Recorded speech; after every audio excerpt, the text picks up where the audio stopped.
In this game, I do believe that the Bengals beat the Lions, all but one player. And I'm going to show you why that one player was Jake Browning. So I'm going to probably do this one a little quicker, a little bit more broken down, and try to get these things out there. I just want Bengals fans to really see today why Jake Browning scares me. Here's our first play. This looks like a drop by T, but I really want you to go back and look at this one. And what we want to see is we're looking right here as the pass is being made. You can see T. Higgins right here running across. And this is the correct pass because this is wide open. He's running his man off. So this is the right pass. There's nothing wrong with this pass. But the problem is as T's doing this, he's got so much room this way. And we know T is fast. You can easily throw that ball out there. And T's going to go get it. And you see where this ball is thrown. It's way behind and way high. Now, T. Higgins, he doesn't drop balls. But how do you expect anyone to really catch that ball? That's bad ball placement. And that's what we're talking about today, unfortunately, with Jake. And he could have made a better throw. That's an easier throw to just lob it out there than what he does there. All right, so we're on to our second play with Jake Browning. He's going to drop back to pass. He's going to throw it out to the right. And this is going to look like another kind of drop for T. Higgins, but it's not. I'm going to show you why. Out here we have a kind of a disguised, possibly a cover 3, could be a cover 4, could be a cover 2. But what ends up happening here is as we start to make this play, right away you can see that they're going into quarters coverage. They're dropping deep, 1, 2, 3, 4. So that means each one of those guys has a fourth of the field.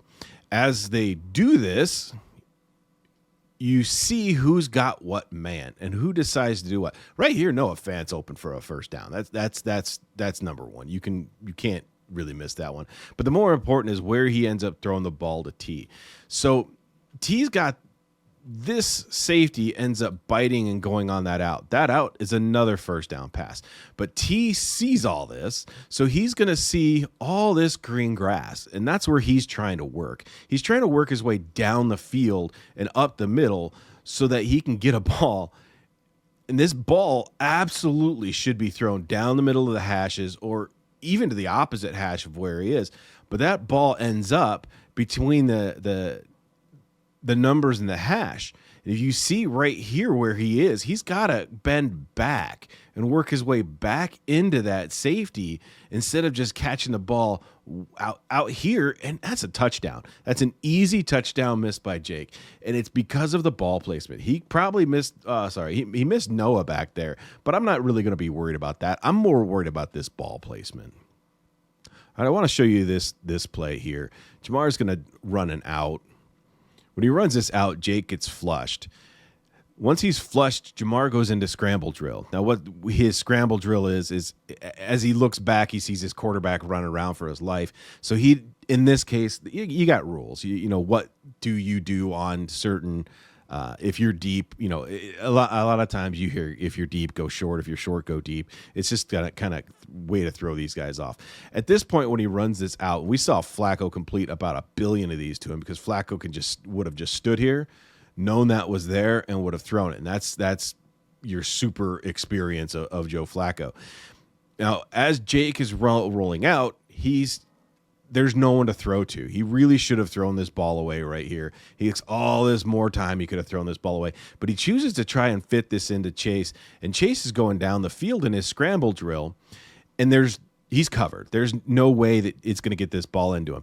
Now, Jake ends up throwing a back shoulder pass, and you want to do that when the receiver and the DB are both screaming downfield, and then the receiver is going to put his foot in the ground, come back, and that ball should be right there waiting for him on that comeback. That's not going to happen because this cornerback is in such good phase.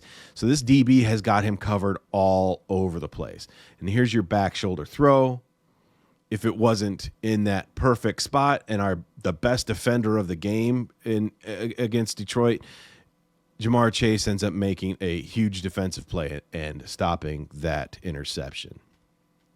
Here again, almost the exact same route, if not the same route. Jamar's a couple plays later on this out, and this one does get picked. And why did this one get picked is actually pretty simple. As Jamar goes out, right here, he is possibly open still if you can throw this ball down in here.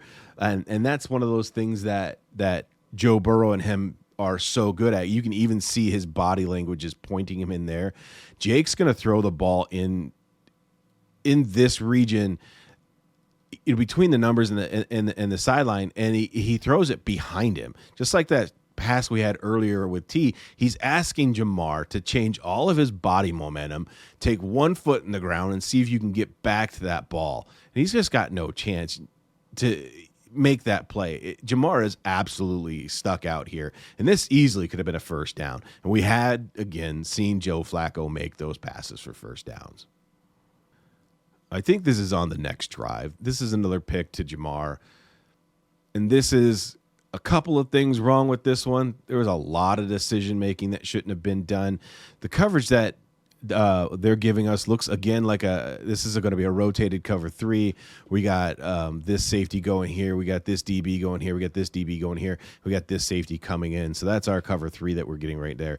And as they rotate into that cover 3, all of our guys are going down the field except for the 2 short guys. He very much could have checked down right here, and it's one of those take what the defense gives you, but he wants to get that home run ball because of that thing right there. It's a third down, and I don't know what's that at. That's at the 7, and we got to get to the 22. So that's a 3rd and 15 that he's trying to make that he shouldn't have. This is one of those ones where you don't make this throw and you live to fight again after punting.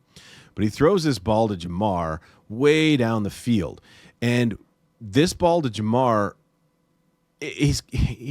maybe he can throw this. Jamar sees this cover 3, and that means that this DB is sitting for this entire area, so you don't want to throw in that area. You either want to throw in here or you want to throw out there. And Jamar realizes that, but Jake unfortunately doesn't. Jamar sees that. He sees the cover 3, and he goes wide. This ball goes well over Jamar's head and is placed out here. There's a potential Jamar Chase catches that ball. Like, we've seen him do that a million times as a Bengal. So potentially that ball is caught. Unfortunately, we get the ball thrown way over here over the numbers. Again, should have been here, but it's thrown at the numbers, and 2 DBs are able to converge on that. And, I mean, either one of those guys could have made that pick. And Jamar gets another tackle. So they're showing us a cover 2 look. So we've got 2 guys up high here. We got press coverage. So this press coverage is giving us a cover 2 man look. So that's your pre-snap read. So you have 2 deep safeties and everyone else is manned up. So that's what you should see right away. As soon as this play goes to snap, this safety rocks into the box right away. Like, right away. If you go back and look at that, he doesn't waste his time. As soon as the ball snapped, boom, he's heading into the box. He knows where that ball's going, which I do want you to see. And this is the decision making. He wants to force the ball into Jamar. The reason, again, that you saw Flacco making so many of those passes to Jamar is because of where Jamar was going to be and being able to read those defenses and read those routes. I mean, Flacco's seen it all at this point, so he's able to do this. And you watch right here, Jake should see that guy coming into here. Now, this kindler, gentler NFL, the old days, Jamar Chase would be on a stretcher. With this guy barreling in, knowing your route combination, you know that T's going to break that off right there. With this guy on that side, he should absolutely be able to see that and know that T's breaking that off, and that ball should be thrown at the same time. Should be thrown now, and it should be caught right there by T for almost an easy. Why does everyone text me while I'm doing this? For almost an easy first down. Maybe I'll cut that out. Probably won't. But these guys, this is unfortunately the poor decision making that scares me when it comes to Jake Browning starting or getting back in the game instead of Joe Flacco. So let's hope Joe's ready for this week and we can get Joe Flacco back out there, just because he's got so much more game experience.